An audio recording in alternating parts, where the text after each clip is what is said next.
What's up, everybody? Brett here. I'm back today with some pretty exciting news. Total War Warhammer 2's The Hunter and the Beast DLC info is finally dropped. You can pre-order it now. I have already done so. This is going to be my first ever recording on my new PC setup. I'm still working out some of the audio situation, and I'm kind of new to this whole recording thing, so I'm doing my best. But guys, I am super excited. So first thing I want to do is take a look at the Hunter and the Beast trailer. It's a minute and 37 seconds long. It's not very long. We'll watch it together. I'm not going to pause it or anything like that. We'll just watch it.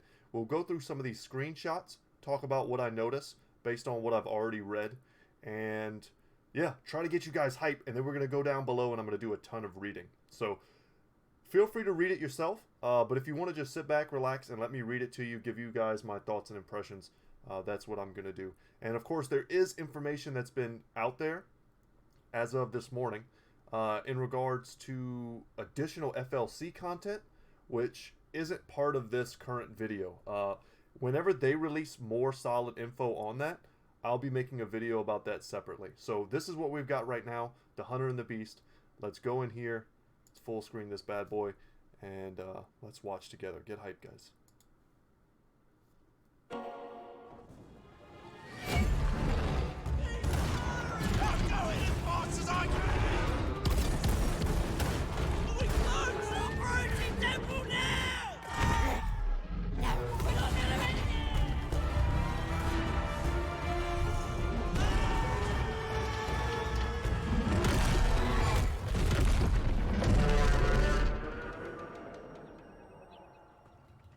Taking them so long? Have a little faith.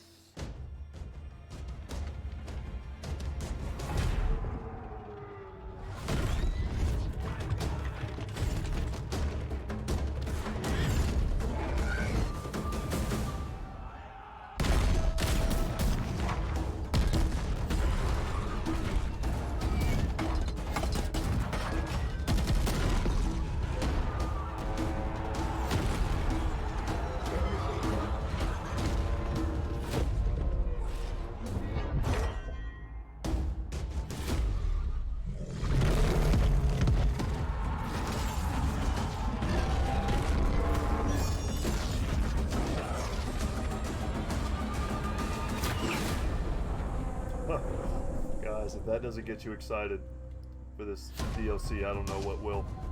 September 11th is the date. Mark your calendars, take off of work. Tell your mom and dad you're sick so you can get out of school. Whatever you gotta do. I don't know. But anyway, so I know a good bit about Warhammer lore. I've read a lot, especially in the last several years, to try and get up to speed with some of the people who've been part of the fantasy tabletop world for a long time.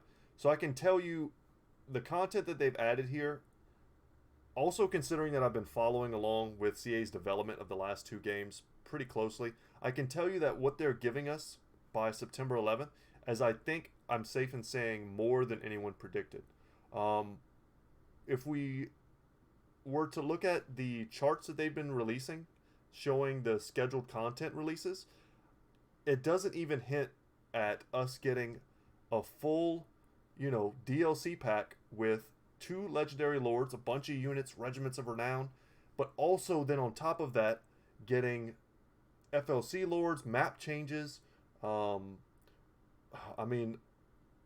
to the Empire, which people knew were coming, but to what extent? That stuff, like I said, is going to be for another video.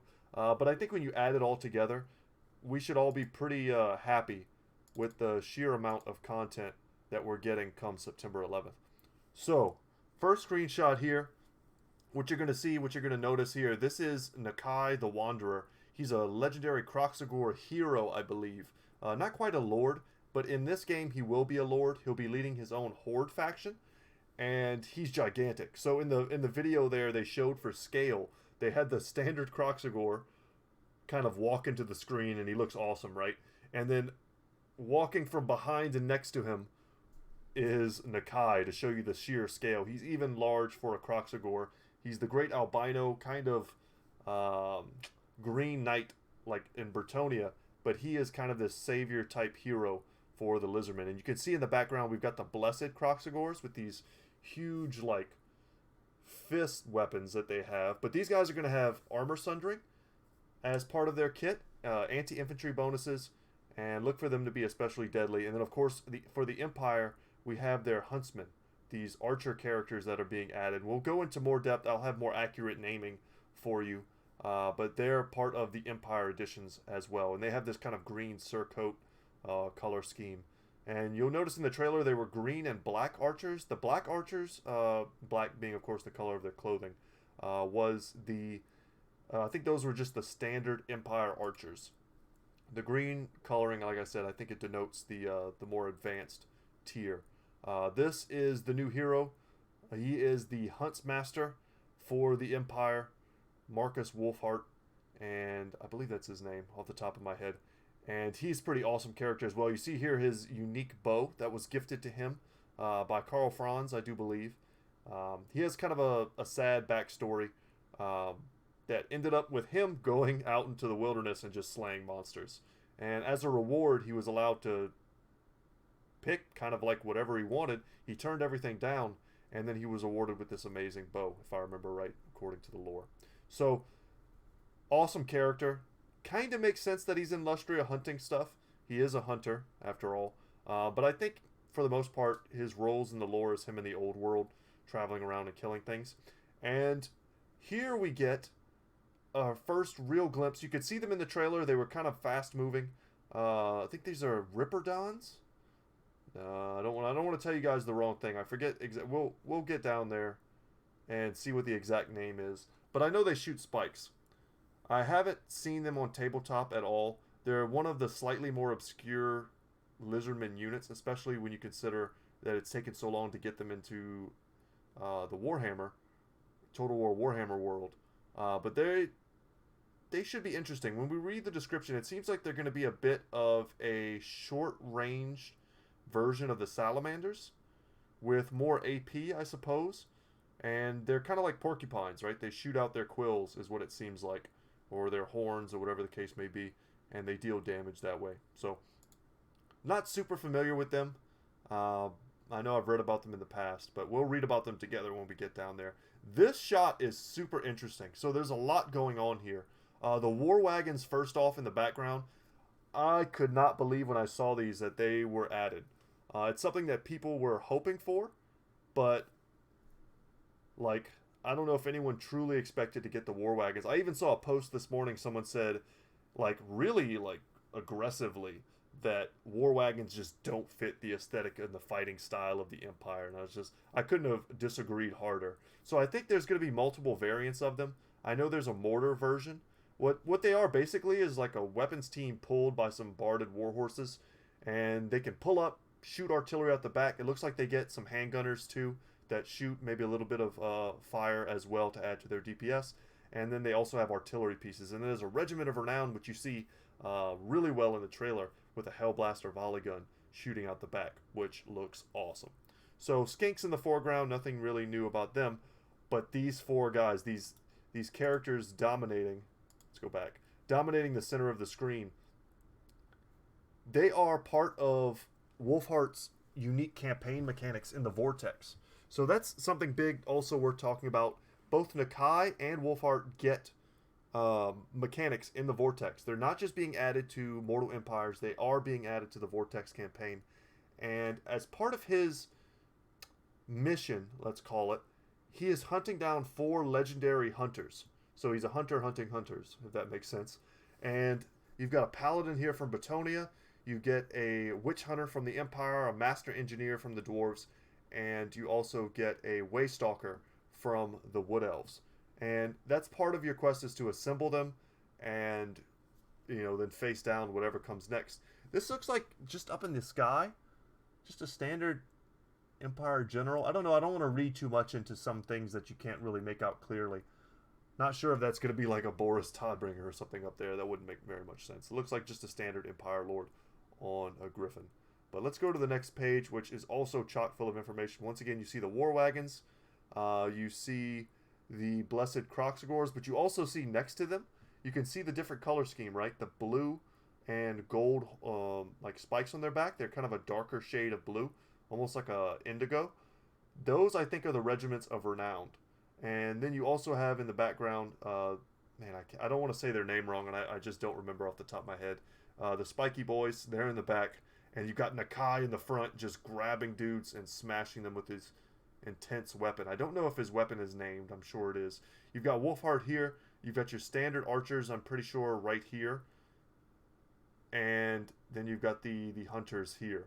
Anything am I missing? Oh yeah, the craziest thing in the entire scene is definitely the Dread Saurian. So, guys, front and center in that trailer was the Dread Saurian. This unit, something that I didn't think they would ever add also. I had hopes, and I thought they would be foolish if they never added it. This, I think, is a regiment of renown, Dread Saurian, just based on the color scheme and all the gold being used. So, the Dread Saurian are the largest, if I remember right. There might be one more dinosaur in the Lizardmen lore that's bigger than this. I can't remember what its name is off the top of my head. But whereas this is the largest carnivore, I do believe, in the Lustrian jungles, the Dread Saurian is like unequaled. They have this really sweet lore behind them. Feel free to go and read that yourself if you would like. But to tame one of these is nearly impossible. And you're going to get multiple variants with them. You're going to get the ones like we saw in the trailer that have nothing on their backs. They're just, large monsters, very similar to a feral carnosaur. They do rampage. And then you're going to get the ones that have the howdahs on their back. If you've ever seen Lord of the Rings, you've seen the mammoths or the oliphants with the towers on their back with dudes shooting bows, off their backs. That's basically what you're getting here, but with skinks. And it's super cool. And the Regiment of Renown has an encouragement aura. I'm sure we'll talk about that once we get down below. Awesome unit. It's probably going to cost a fortune. 3,000 plus gold. I would not be surprised. So, alright, that's enough of that. I've done a lot of talking, but now we've got a lot of reading to go through. The price of this is $8 if you buy it now. I've already pre-ordered it. I'm super stoked. It says about this content. The Hunter and the Beast is the latest Lord pack for Total War Warhammer 2, introducing 2 rival legendary lords from the world of Warhammer Fantasy Battles, each with their own objectives, mechanics, units, and playstyles, for use in both the Eye of the Vortex and Mortal Empires campaigns and custom multiplayer battles. So some of this is just kind of like propaganda is not the right word, advertising for the new stuff. And so yeah, we got Marcus Wolfheart here. Nakai the Wanderer leads the Spirit of the Jungle. It's a horde faction. It's very cool.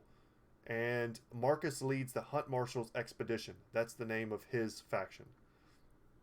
Okay, of course they have their own unique stuff, as we would expect from new lords.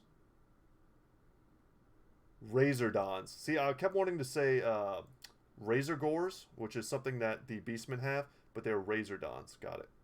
Do my best to remember that. New Regiments of Renown. Also for me, I was not expecting.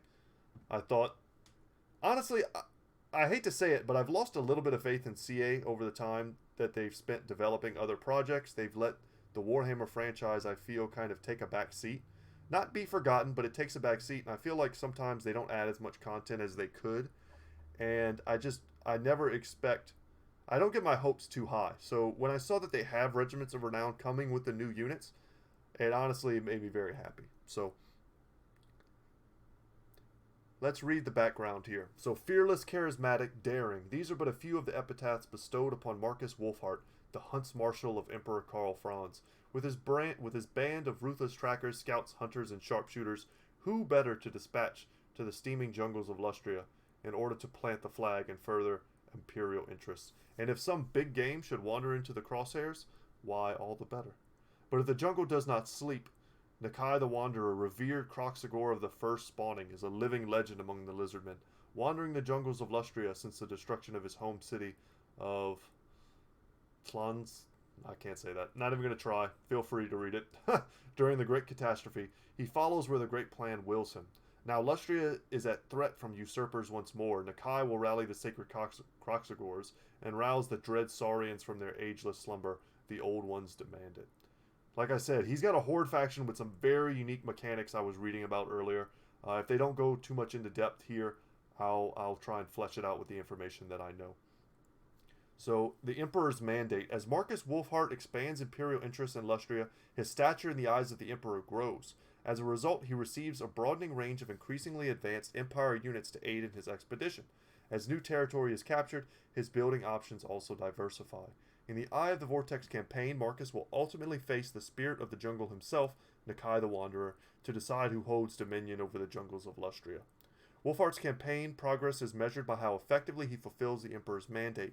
Expansion, successful military operations, and other campaign activities increases acclaim, which is tracked on the Emperor's Mandate bar.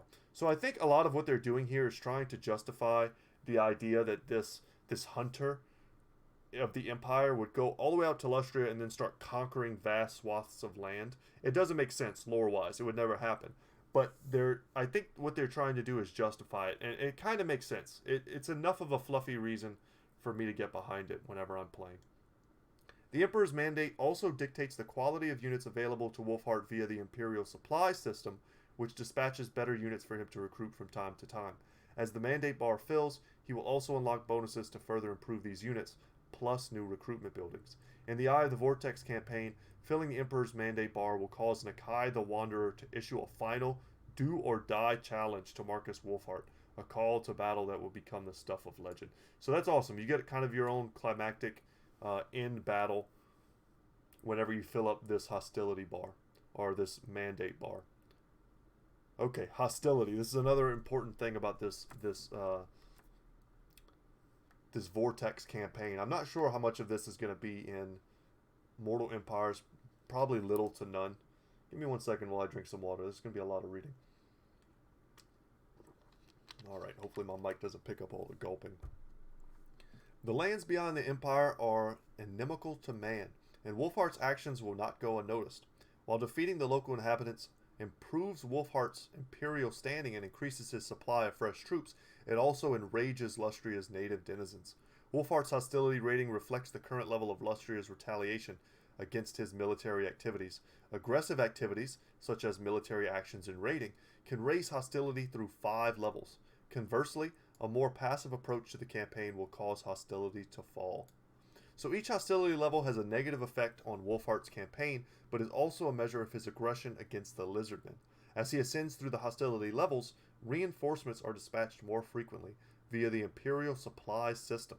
The strength of these reinforcements is still dictated by the Emperor's Mandate bar. Interesting series of things they're adding here. I like the idea and I like the sound of it. It really fits the idea that you're this guy on an expedition and you're not just, this huge imperial powerhouse who can just make whatever you want and, sacrifice giant armies. Like, it's going to feel pretty thematic, I think, playing this campaign. So when peak hostility is reached, a Lizardman task force, awesome, is dispatched with the aim of defeating Wolfheart.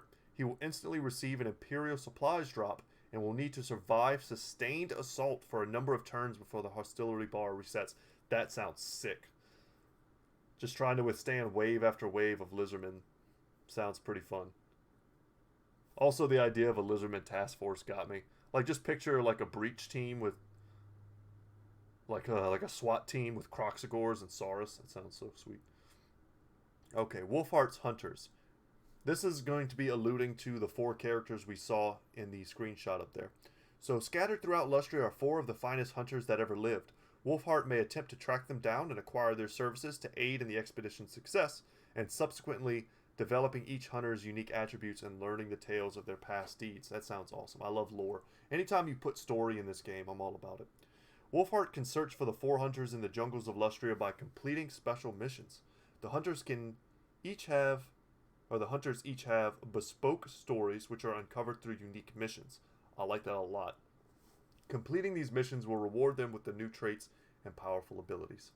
The hunters are not required to complete Wolfheart's narrative Vortex campaign, but bring major benefits to the Hunt Marshal's expedition. So you have Yorick Grimm, is a brilliant master engineer, shunned for his eccentric ideas. He has struck out alone to seek his fortune in Lustria. You have Roderick L'Anguel, I'm not sure if that's how you say that, was once a renowned paladin, disgraced and exiled. However, he is haunted by a past he cannot escape. Very curious.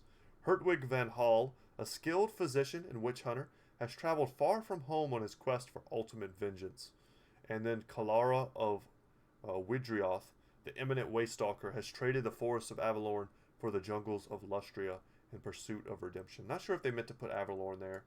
I think there are wood elves in Avalorn, but I'm not 100% on that. I know lore-wise there used to be tree people there. I know that's where, like, Durthu was. And, of course, Avalorn can use the spirits of the forest. But I'm not sure if there are any actual, like, Waystalkers there. Lore-wise, not 100% on that. But new units and characters. So Marcus Wolfheart in battle. Wolfheart is a ranged combatant with a powerful armor-piercing bow, which deals bonus damage to large targets.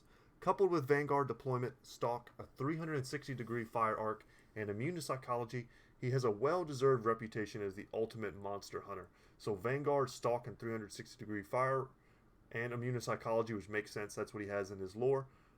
If you look at his army book, he's going to be powerful. I mean, we've seen this before. He's basically a Lithanar, right? And in keeping with his reputation, he has a significant ambush defense and ambush success chance, and a large upkeep reduction to huntsmen and archers in his army. So, all very good. This is exactly what I would have expected. And his ability to ambush is nice. We've seen that before with other... I want to say Tretch has ambush bonuses that are pretty intense. I feel like someone else does too, and I'm just kind of missing it. I know you can get... On most characters, you can get really high ambush chance. I think... What's his... Oh, man. Damn, I can't remember his name. My brain is fried from too much Warhammer overload. But I was going to say the Lizardman Lord... Rides... Can't remember. Okay, brain is fried. Too late. Gonna have to come back to it. But there's several people in the campaign already who have really high levels of ambush success chance, and it gives you a new way to play the game. I want to say also the Beastmen can do that very well, also because they're hordes. They move around, and you just stay in ambush chance, and you just try and ambush people. It's a good way to get advantages. The Huntsman General Lord is a new Lord choice. So following Wolfheart's example, his Huntsman Generals have Vanguard deployment stock. Same deal. They have bonus damage versus large. That's cool. And they have fire arrow capabilities, meaning they synergize with Bright Wizards and they grant reload related bonuses to other Imperial missile units. Cool. All good bonuses. And I'm happy to see another Lord option for the Empire. They desperately needed it. Very boring to just take General after General. Even the Archlectors are cool, but like... Surprised there aren't more Mage...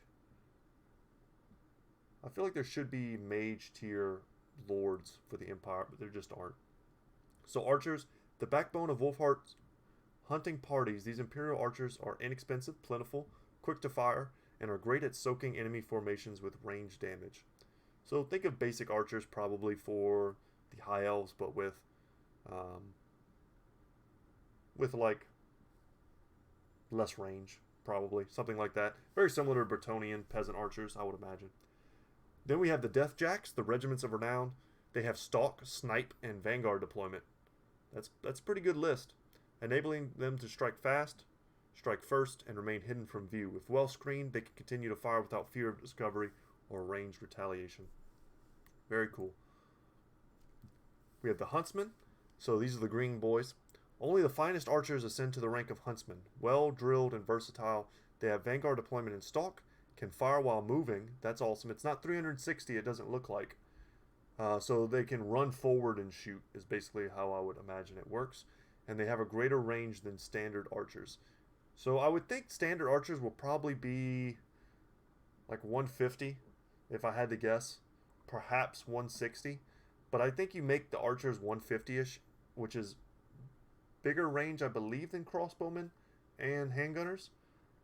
And then you make, like, let's say the Huntsman 160, 170. I feel like you don't want to go into the 180 territory with these guys, especially not the archers, maybe with the Huntsman. But that makes them almost on par with the best archers in the world. So, I'm talking about elves, guys who've lived for like 1,000 years and have been shooting magical bows. Like, I feel like you want to fall just a little bit short of that. The fact that they have bonus damage to large, I think is a good niche.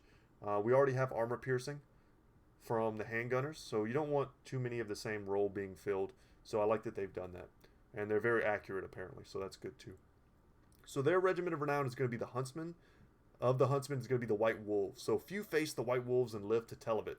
These elite huntsmen match their bow skills with ruthless melee capabilities, granting them a useful hybrid role. I look forward to using these guys. Alongside their hunter attributes, they also encourage nearby friendlies and are immune to psychology. So cool. You stick these guys in the center of a like archer formation. They're going to be giving that encourage to make sure your team doesn't run. And then in a pinch, let's say you have a hole in your front line that gets opened up, you just send them into the fray. You let them fight in melee while the rest of your archers continue.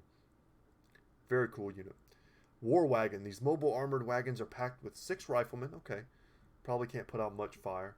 Each armed with an armor-piercing outrider rifle. So maybe they hit harder. Slower shooting. Slower than standard missile cavalry, but far more resilient. They can fire while moving and in all directions. That's cool. And reposition to place their fusillades precisely where required. In a pinch, they can also be used as chariots and charged into lighter or weakened enemy units. They're going to be such a cool unit. Let's get down to the mortar one, because this is where I think you're really going to get your value. So these mobile artillery pieces may carry less ammo than standard mortars, but more than make up for it by being able to stay one step ahead of melee combatants, repositioning when threatened to set up a new base of fire and bombard the foe afresh. So mobile artillery is something we're going to have to get more used to as we get into Warhammer 3. The ogres have it, the chaos dwarves have it, and yeah, so it's going to be a thing. The fact that the Empire now has it, I think is going to be great. So not much to say about it. I'm just guessing the war wagon, the riflemen, I'll have to see what kind of damage output they have before I make like a real judgment on, just how strong the unit itself is. But the versatility of a chariot artillery piece, I mean, it's awesome. And depending on how much HP they have, how much armor, they could be just amazing damage sponges for you on the battlefield. Your enemy starts shooting at it, and while they're taking missile fire from other forms, they're trying to shoot that war wagon, but you're juking them, and you're absorbing shots. I can see that being pretty sweet. And then what we saw in the trailer, the Black Lions, the War Wagon Hellblaster Volley Gun Regiment of Renown, the ultimate unit in the Expedition's armory. The Black Lion is a devastating mobile light artillery piece. While shorter range than the standard Hellblaster Volley Gun, it can pump rounds into approaching troops until the last second, then reposition to avoid getting caught in melee. It's one of those things that will probably be incredibly expensive. I hope it has the armor and HP to stand up to counterfire, because I feel like I could just take one Dwarven cannon and just point it on this thing and probably kill it before it gets much value. So just to my multiplayer mind, this seems like a liability depending on its expense. But in campaign, of course, this is all going to be super fun. So most of my criticisms of a unit would come from its viability in multiplayer, not necessarily its fun factor. I love this shot. Look how big he is. Jesus. Can't wait. He looks like he's like Throg sized, which is cool because Throg is enormous. So let's get in here with Nakai the Wanderer, Spirit of the Jungle. New horde mechanics. So this is, man, I was really I want to say that I was really impressed with the creativity of this horde design. It sounds really different from the horde factions that we already have, and it has some interesting implications I want to make sure I talk about once we get to that point. So Nakai's faction, the Spirit of the Jungle, offers a unique variation on horde gameplay. Each army in its faction, when placed in the encampment stance, may develop its settlement infrastructure much as a standard settlement would, the standard horde stuff right now. That infrastructure is preserved when the horde moves off and may be further deployed or developed during future periods of encampment. If a horde is destroyed in battle, all of its infrastructure is lost along with the army. That's standard. That's just like normal hordes. However, only Nakai's personal horde can unlock units for recruitment. That's different, and there's a good reason for it. So other hordes in this faction may then recruit unit types Nakai has unlocked using the global recruitment option. These minor hordes, quote unquote, still have their own infrastructure and building trees, though some of these are focused on reducing global recruitment times rather than unlocking units. It frees you up so much. You don't have to spend as much gold on all of your different armies. We see it with the Chaos factions and Beastmen, their hordes, and every time you get a new lord, you have to start from scratch. Not this time. This is more reminiscent to me of the Vampire Coast shipbuilding strategy. Um, I like it. I like it a lot. There's also something I'm hoping they talk about. Okay, this is the next part here. Where I got my information from was in a different location. So everything is not word for word. Everything's a little bit out of order. So I'm hoping they get to this part, and I think they are. So let me just shut up and read. Defense of the Great Plan. The great plan of the Old Ones lies in a delicate balance. Many look to disrupt it, but none defend it as devoutly as Nakai the Wanderer. Nakai begins play with a vessel faction called the Defenders of the Great Plan, the caretakers of the great temple cities. When one of Nakai's armies captures a region, it may be gifted to the defenders. Gifting territories, guys. It's specific to Nakai, but we don't know if maybe CA has considered something that people have been asking for a long time, which is gifting regions. Either asking the AI to give you a region through trade so you don't have to go to war with them to complete your in-game objectives, or sometimes, and I often find myself in this position in my campaigns, I'll capture a region that at a certain point maybe it becomes untenable for me to try and hold it. Maybe it's an awkward position I can't reinforce, and instead of letting it fall into enemy hands, I wish I could just give it to my ally, and it would make them stronger. Maybe it's the last region they need to help complete a territory, something like that. And I don't have the money to build it up, but they're the AI, of course they do. And a lot of people have been asking for the ability to trade regions or gift regions. So this might be a precursor to that, and it's got me a bit excited. So it says, when a region is gifted thus, Nakai must choose which Old One that region's temple should be dedicated to. Very similar to Norska, and they're choosing of a chaos god to worship. So as more temples are dedicated to a specific Old One, the more powerful the rewards bestowed upon Nakai and his faction. Exactly like Norska. These temples generate a unique resource called Old One's Favor. Nakai may expand this favor to access blessed spawning units or to recruit lords at much higher ranks. Sounds good. I love blessed spawning units. I think they're a really cool addition to the Lizardmen campaigns. Warmblood Invaders. The averse Warmbloods look to pillage the temple cities of Lustria for profit. These invaders lurk throughout the jungles. They must be tracked and confronted with cold-blooded ferocity for the great plan to remain intact and unimpaired. In the eye of the Vortex campaign, Nakai must fight to keep Lustria in the rightful hands of the Lizardmen. Several Empire colonies have been established, and each is encroaching on the jungle. They must be dealt with. 4 extremely dangerous hunters coordinate the efforts of the Warmbloods. Hunt them down to draw out their leader, then defeat them all in a final epic confrontation. So very cool mirror to Wolfheart's campaign, in that you have these 4 mini-bosses that you defeat in order to get to him. So it sounds like you'll be getting like 5 unique battles. Sounds awesome to me. So Nakai has a selection of new rights focused around his units, faction mechanics, and campaign focus. So the Right of Allegiance. Performing this right brings Nakai to the attention of the Old Ones, increasing his vassal income and all his hordes' replenishment rates. That sounds useful. The Right of Rebirth. This right increases the growth rate for hordes in Nakai's faction, reduces construction costs, and reduces unit recruitment and upkeep costs faction-wide. Also sounds great. And then lastly, we have the Right of Mastery.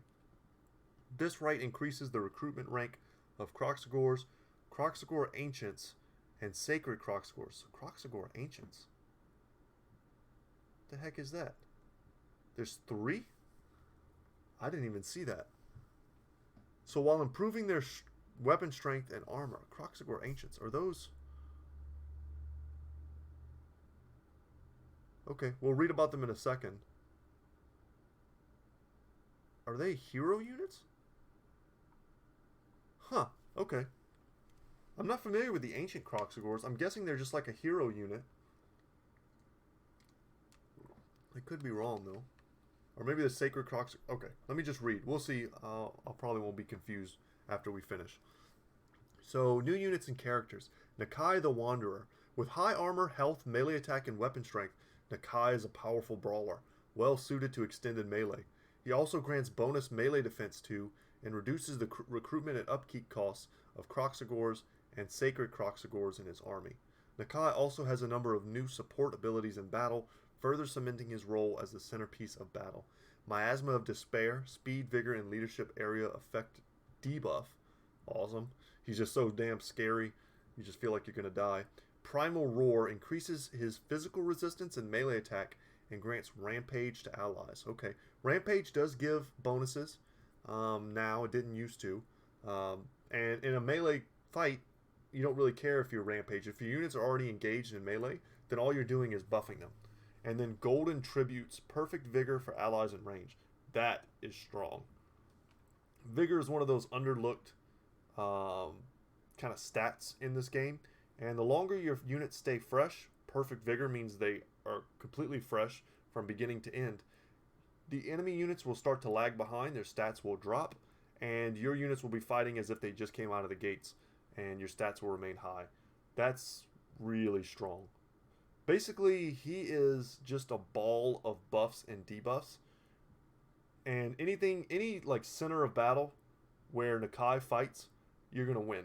That's what it feels like to me right now. If Nakai is in the center of your formation fighting with your strongest units, if I'm fighting against that, I don't want to engage anywhere near that. I'm sending in the Bretonnian peasants to go and fight him and hold him in place because I'm not going to commit to a giant pit fight with Nakai the Wanderer there. That sounds like death.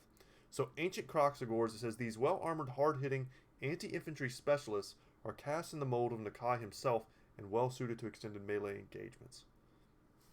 Okay. Sacred Croxagores. You know what? I was getting confused. Ancient Croxagores are the ones with the fist weapons. Sacred Croxagores, I think, are the unique spawnings, the sacred spawnings, or the blessed spawnings, perhaps. They are unique. They're almost like a different tier of Regiment of Renown. So maybe that's where I'm getting confused. He also buffs those as well, I think is what they're trying to say. But that confused me for a second. So Feral Dread Saurian. If you thought Carnosaurs, the apex predators of Lustria, think again. With breathtaking weapon damage and high armor, these towering walls of teeth and fury are versatile, elite killing, melee behemoths, not behemoths, that's not a thing, and are subject to rampage. So, makes sense that they would rampage. Makes sense that they would have probably the highest natural weapon strength in the game.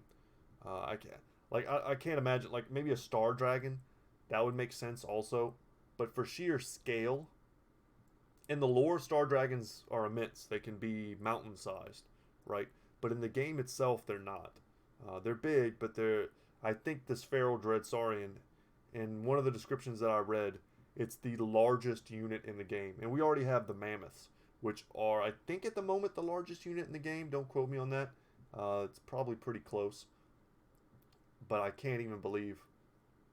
Yeah, they just have to have the highest weapon damage in the game, I would imagine. Dread Saurian with the Howdah. So, somewhat tamer than their feral cousins, though no less capable. These titanic beasts are ridden into battle by skink skirmishers and do not rampage. That's a good thing to note. Combining their terrifying melee power with 4 giant blowpipes and 8 skinks hurling poison javelins, it is the ultimate multi-role unit. Sounds good. Sounds like the Ancient Stegodon, but with the Dread Saurian. So, should be amazing to see on the battlefield. And then the Shredder of Lustria, like I said, I think that's the regiment that we see in the picture up top, the kind of purple color scheme. Should be sweet. It says with rank 9 stats, Encourage, which is great, and a passive Hex aura reducing nearby enemy leadership, also great. The Shredder of Lustria is truly a 1-unit army and comes with a price tag to match. I imagine it's going to be almost prohibitively expensive, much like the War Shrine Mammoths are for Norska. Just something you don't ever see. It's hard for them to get their value when there's so much ability to focus in this game, focus fire with AP. But I do like the combination of Encourage, buffing your unit's leadership, with a Hex aura reducing enemy leadership. Plus, this thing is going to cause terror. Any pit fight revolving around this unit is going to go your way. Enemy units are going to rout. You are not. You're going to be firmly held in place by an encouragement aura. Seems sweet. Okay, and then we have the Sacred Croxagores, these versatile and hard-hitting... See, now I'm just confused again. These versatile and hard-hitting monstrous infantry are great all-rounders with high weapon strength and magical attacks. They can plow through against a greater variety of foes than your standard Croxagores. Give me one sec, guys. I'm going to drink a little water. It's a ton of reading.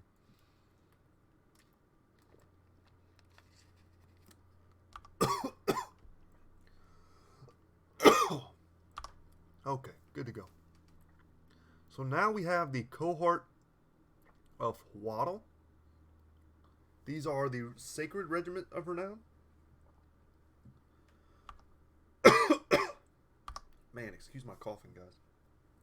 The combination of talking for a long time and drinking water really fast might kill me. Okay, the cohort of Huado is a top-tier monstrous infantry unit building on the Sacred Croxagor's capabilities with additional armor sundering attacks and bonus physical resistance. Sounds really strong. They synergize well in the field with Skinks and Saurus warriors. Yeah, you just layer them in with your standard cheaper infantry. You let, that sundering armor happen, and you'll get a lot more value from the less hard-hitting Skinks, for sure. That sounds like a great combination. So, I mean, is Ancient Croxagors, that's got to be a hero unit.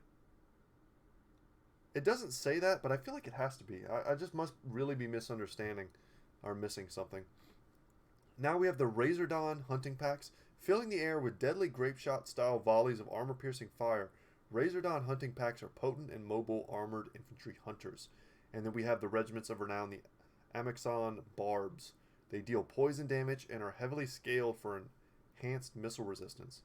So cool, they'll be able to actually trade with other missile units. That sounds great. And they have pinpoint shooters making top-notch skirmishers. This will really come down to their range for me. And here, oh my gosh, do they have the info already?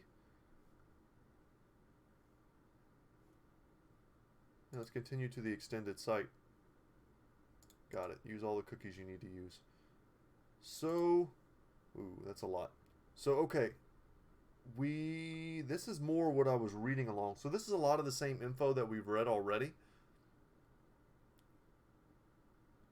And here we go. We get right into the FLC. So my voice, I think, is still good enough to read this because it's super hype. I was going to do a different video on it once they released more, like another trailer or something like that.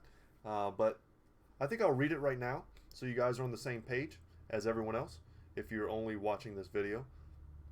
Gorok. I mean, that's the headline, right?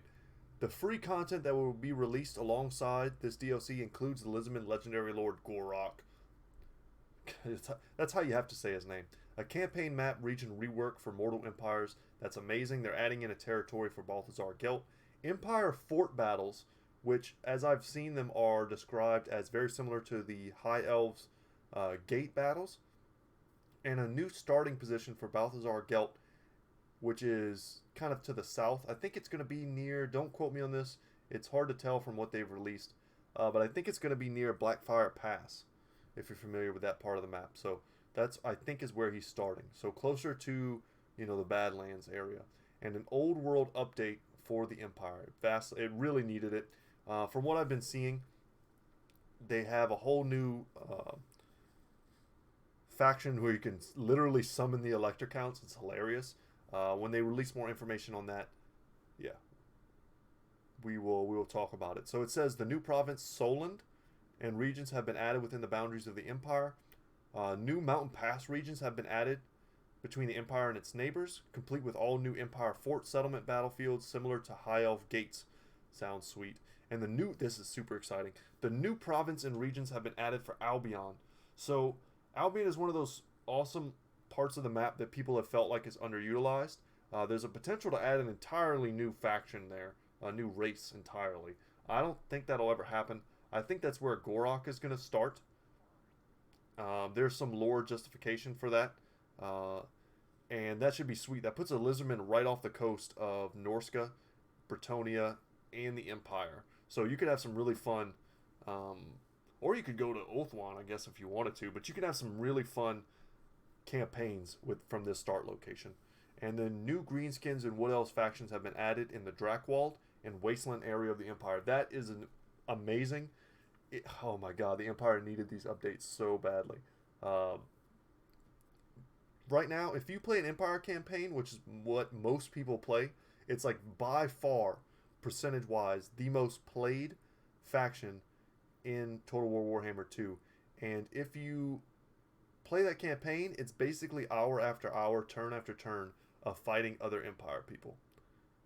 That's it. You're just constantly, if you can't confederate, you have to fight them, and then it's just hour after hour fighting the vampire coast. Like, you barely get to fight the greenskins. You barely get to fight, back during the apocalyptic inclusion of the wood elves, when they would take over the whole map. But basically what I'm trying to say is the Empire never got to fight anyone, or at least that's how it felt for many, many, many turns.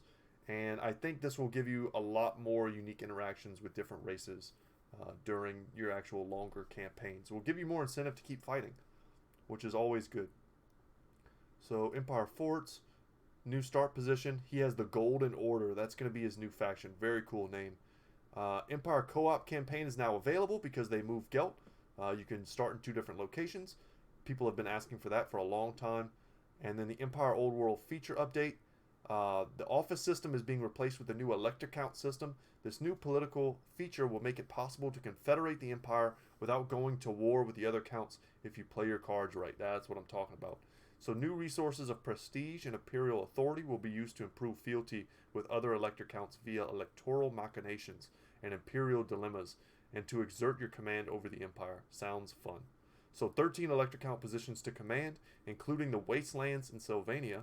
That's a cool addition. And then unique rewards, the Rune Fangs, their powerful swords, and exclusive units when commanding a state's capital.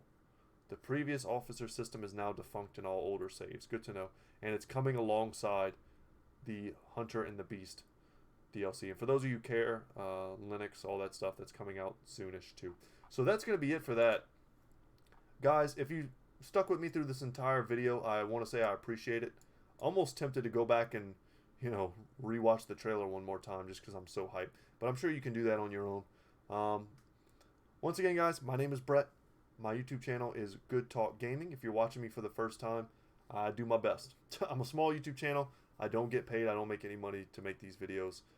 If you'd like to subscribe, I hope you will. I'm going to start streaming very soon. I think one of the first things I ever stream is going to be one of these 2 campaigns, and I can't wait to do it.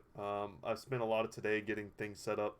I've been spending large chunks of my day trying to perfect my my office space and teach myself more about streaming and recording, and I hope I'm getting better. But anyway, y'all, thank you so much for watching. Thanks so much for listening. I hope you're as hyped for this DLC as I am.